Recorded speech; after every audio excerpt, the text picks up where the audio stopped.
এশার নামাজের পরে সূরা ইখলাস 3 বার পড়লে 3 কোটি টাকার থেকেও আপনি বেশি মর্যাদা আল্লাহর কাছে পাবেন। সুতরাং টাকা পয়সা কিন্তু আখিরাতে কোনো কাজে দিবে না, টাকা পয়সা কিন্তু আপনি কবরে নিয়েও যেতে পারবেন না। এই সূরা ইখলাস 3 বার পড়লে এটা 3 কোটি টাকার থেকেও বেশি সুখ দিবে, শান্তি দিবে, এবং আপনি এই 3 কোটি টাকার থেকে বেশি মর্যাদা পাবেন। আমরা শুধু টাকা পয়সার পিছনে দৌড়াই, যেখানে টাকা আছে সেখানেই আমরা যাই। টাকা পয়সা ছাড়াও যদি আরাম আয়েশ খুঁজতে চান তাহলে আমল করেন, আপনাকে আল্লাহ তাআলা জান্নাতে আরাম আয়েশের ব্যবস্থা করে দিবেন। সূরা ইখলাস এতটা ফজিলতপূর্ণ একটা সূরা, ছোট্ট সূরা কিন্তু ফজিলত অনেক বেশি, ঠিক কিনা?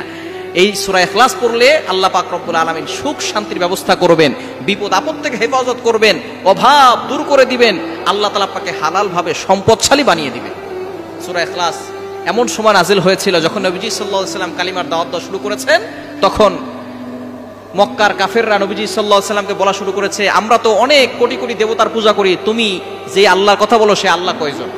আল্লাহ পাক রব্বুল আলামিন সাথে সাথে নবীজির উপরে সূরা ইখলাস নাজিল করে তার পরিচয় জানিয়ে দিলেন। নবী হে, আপনি বলেন, কুল হুয়াল্লাহু আহাদ আল্লাহুস সামাদ লাম ইয়ালিদ ওয়া লাম ইউলাদ ওয়া লাম ইয়াকুল লাহু কুফুয়ান আহাদ।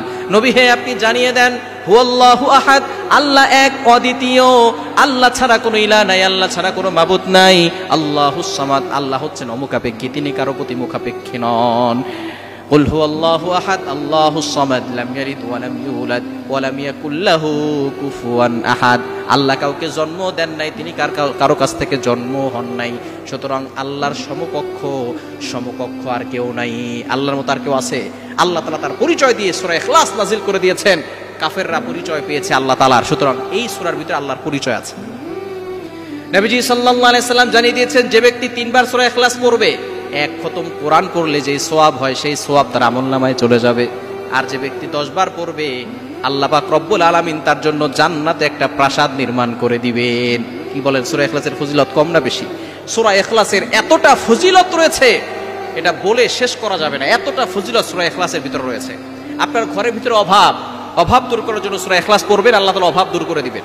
নবীজি সাল্লাল্লাহু আলাইহি সাল্লামের জলিলুল কদর একজন সাহাবী আবু যর গিফারি রাদিয়াল্লাহু তাআলা আনহু, একবার জিবরাইল সালাম এসে বলতেছেন, ইয়া রাসূলুল্লাহ, ইয়া হাবিবাল্লাহ, আপনার আবু যর গিফারি কোথায়? নবীজি বলেন, আপনি আবু যর গিফারিকে কিভাবে চিনেন? বলে, শুধু আমি নয়, আসমানের সকল ফেরেশতারা চিনে। বলে, কেন? বলে, আপনার এই আবু যর আল্লাহকে ভালোবেসে সূরা ইখলাস বেশি বেশি পড়ে, এজন্য আল্লাহও তাকে ভালোবাসে।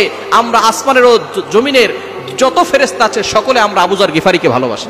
সুতরাং নবীজি সাল্লাল্লাহু আলাইহি সাল্লাম জানিয়ে দিয়েছেন, সূরা ইখলাস যে ব্যক্তি ভালোবাসবে, এই ভালোবাসার কারণে সূরা ইখলাস তাকে জান্নাত পর্যন্ত পৌঁছে দিবে। সুতরাং রাতে ঘুমানোর আগে সূরা ইখলাস 3 বার পড়বেন। কয়বার? 3 বার পড়বেন।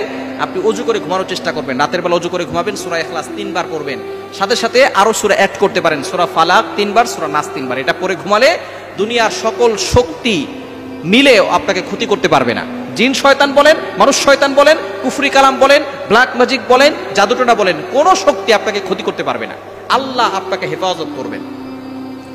ওযু করে যে ব্যক্তি ঘুমায়, আল্লাহ তাআলা তার জন্য একজন ফেরেশতা নিযুক্ত করে দেন। এই ফেরেশতা তার জন্য রহমতের দোয়া করেন, ইস্তেগফার, ক্ষমা প্রার্থনার দোয়া করেন, এবং সে তাকে পাহারা দেয়, দুনিয়ার কোনো শক্তি তাকে ক্ষতি করতে পারবে না। আর যে ব্যক্তি সূরা ইখলাস 3 বার পড়লো, এক খতম কোরআন পড়ার সওয়াব পেল। ওই রাতে যদি সে মারা যায়, এক খতম কোরআন পড়ে তারপরে মারা গেল, এই মাত্র 3টা সূরা কিয়ামতের ময়দানে এক খতম কোরআন পড়ার সওয়াব দিবে। অর্থাৎ 3 কোটি নয়, 300 কোটি টাকার থেকেও সেদিন আল্লাহ পাক রব্বুল আলামিনের কাছে এই সূরার মর্যাদা অনেক বেশি হবে। এজন্য অবশ্যই আপনি যখনই ঘুমাতে যাবেন সূরা ইখলাস 3 বার পড়বেন, এরপরে ঘুমাবেন। আল্লাহ পাক রব্বুল আলামিন আপনার রিজিকে বরকত দিবেন, আল্লাহ তাআলা সম্পদ বাড়িয়ে দিবেন, ঘরের অভাব দূর করে দিবেন।